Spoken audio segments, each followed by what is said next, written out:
ये छठी प्रश्नावली आज हम शुरू कर रहे हैं। तो इसमें आप ये देख रहे हो, कुछ भूमिका बना लेते हैं इसकी। तो सबसे पहले आती है रेखा। इनके बारे में थोड़ा सा बता देते हैं, इनकी कोई फिक्स परिभाषा भी नहीं है। अनंत बिंदुओं से बना ऐसा समूह जिसका न तो अंत मालूम हो और न आदि मालूम हो, रेखा कहलाती है।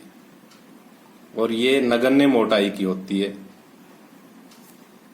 उसके बाद आती है किरण, जिसका आदि बिंदु तो मालूम हो कि कहां से स्टार्ट हो रही, लेकिन अंत बिंदु मालूम न हो, किरण कहलाती है। उसके बाद आता है रेखाखंड, जिसका आदि बिंदु यानी प्रारंभिक बिंदु भी मालूम हो और अंतिम बिंदु भी मालूम हो, रेखा खंड कहलाता है। इस रेखा को तो रेखा पर कोई भी दो बिंदु लेकर उनसे हम नाम उसका लिखते हैं कि भाई रेखा ए बी है, जबकि रेखा ए बी पर कोई भी दो बिंदु है या स्मॉल एल से लिख देते हैं, छोटे अक्षरों से भी शो कर देते हैं।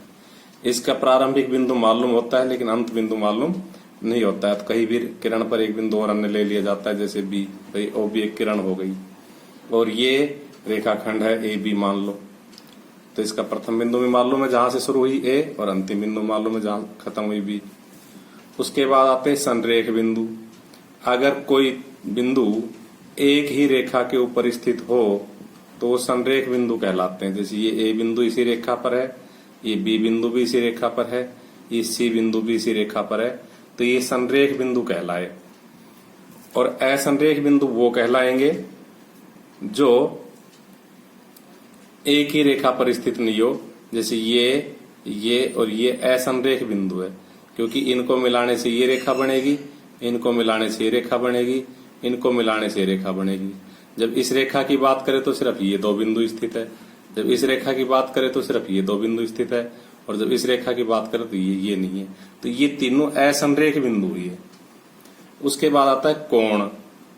अगर हम दो किरण इस प्रकार से खींचे कि उनका प्रारंभिक बिंदु एक ही हो, तो प्रारंभिक बिंदु एक ही है दोनों किरणों का, ओ ए किरण का भी प्रारंभिक बिंदु ओ है और ओ बी किरण का भी प्रारंभिक बिंदु ओ है, तो उनके बीच में जो कोण जो बनता है वो उन दो किरणों के द्वारा जो निर्मित होता है उसे हम कोण कहते हैं। अब कोणों के प्रकार, तो कोण कैसे कैसे होते हैं? न्यून कोण। न्यून कोण क्या होता है? जो 0 डिग्री से और 90 डिग्री के बीच का कोण हो उसे न्यून कोण कहते हैं, जिसमें 90 डिग्री भी शामिल नहीं है।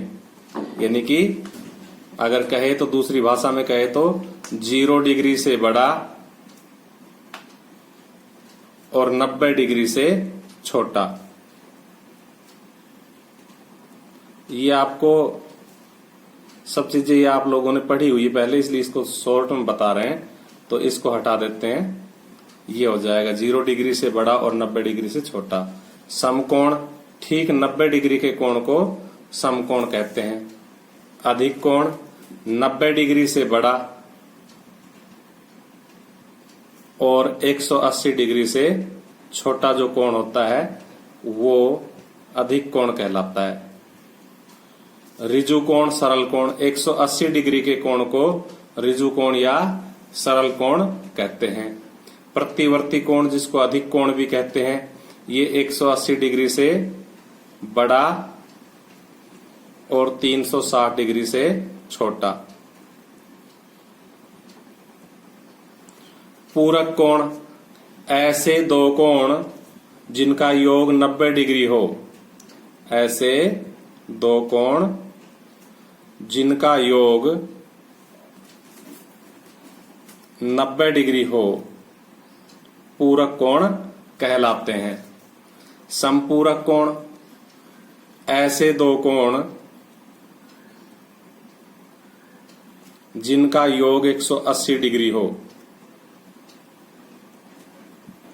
समपूरक कोण कहलाते हैं। आसन्न कोण, तो देखो आसन्न कोण क्या होते हैं? ऐसे दो कोण जिनकी एक भुजा उभयनिष्ठ हो, ऐसे दो कोण जिनकी एक भुजा उभयनिष्ठ हो।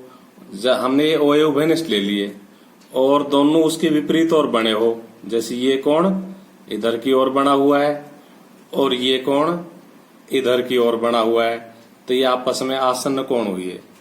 आसन्न कोण क्या हुए? ऐसे दो कोण जिनकी एक भुजा उभयनिष्ठ हो और ऐसे दो कोण जिनका शीर्ष भी साध्य का ही हो और एक भुजा उभयनिष्ठ हो और अन्य भुजा उस उभयनिष्ठ भुजा के विपरीत और हो, आसन्न कोण कहलाते हैं। कोणों का एक रैखिक युग्म, अगर एक रेखा के ऊपर इस तरह से कोण बन जाए दो, तो वो आपस में क्या कहलाते हैं? कोणों का एक रैखिक युग्म कहलाता है। अर्थात वे ऐसे दो कोण जो आपस में मिलकर के एक सरल रेखा बना दे, रैखिक कोण युग्म कहलाते हैं। अब आते शीर्षाभिमुख कोण।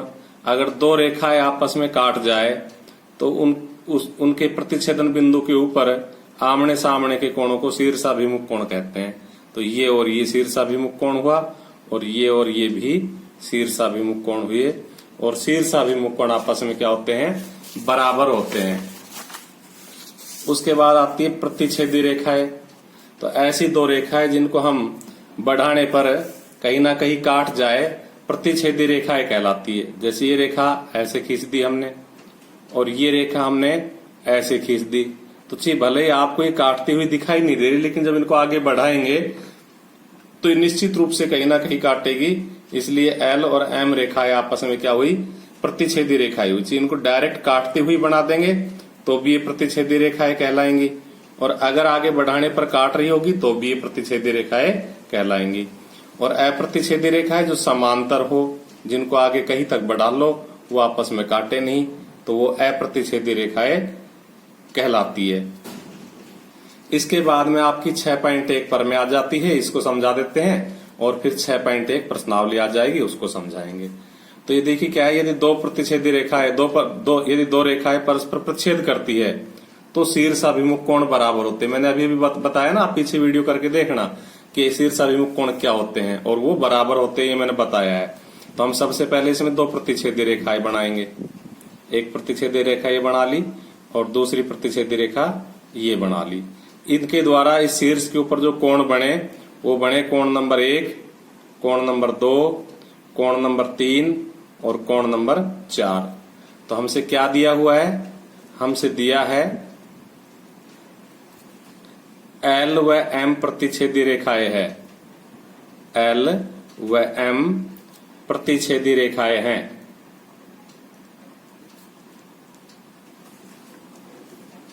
तो हमें क्या सिद्ध करना है? लिखेंगे सिद्ध करना है। बहुत आसान है, पर में हमें सिद्ध करना है कोण 1 बराबर तो कोण 3, क्योंकि शीर्षाभिमुख कोण आपस में, और कोण 2 बराबर कोण 4। तो देखिए उत्पत्ति। अभी अभी हमने बताया कि अगर एक सरल रेखा के ऊपर एक कोण बनाती खींच दी जाए किरण, तो वो आपस में जो दो कोण बनते हैं वो क्या कहलाते हैं? रैखिक कोण युग्म कहलाते हैं। और क्योंकि वो सरल रेखा सीधी हो जाती है इसलिए उसमें बने कोणों का जोड़ 180 डिग्री हो जाता है। तो क्या लिखेंगे? कोण 1 प्लस कोण 2 बराबर 180 डिग्री। कारण रैखिक कोण युग्म,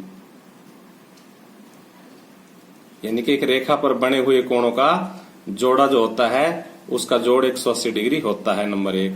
इसी तरह से अगर हम 2 और 3 को जोड़ दे तो कोण 2 जमा कोण 3, ये भी इस रेखा के ऊपर रैखिक कोण युग्म बना रहे हैं, तो बराबर ये भी 180 डिग्री, और यही कारण हो जाएगा। देखो 1 भी 180 के बराबर है, 2 भी 180 के बराबर है, तो क्या लिखेंगे? 1 व 2 से कोण 1 प्लस कोण 2 बराबर कोण 2 प्लस कोण 3।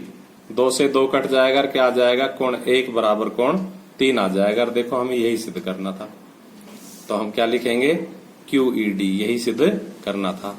और हम लिखेंगे इसी प्रकार हम सिद्ध कर सकते हैं, इसी प्रकार सिद्ध कर सकते हैं क्या? कि कोण 2 बराबर कोण 4, QED। अब अगली वीडियो में प्रश्नावली 6.1 शुरू करेंगे।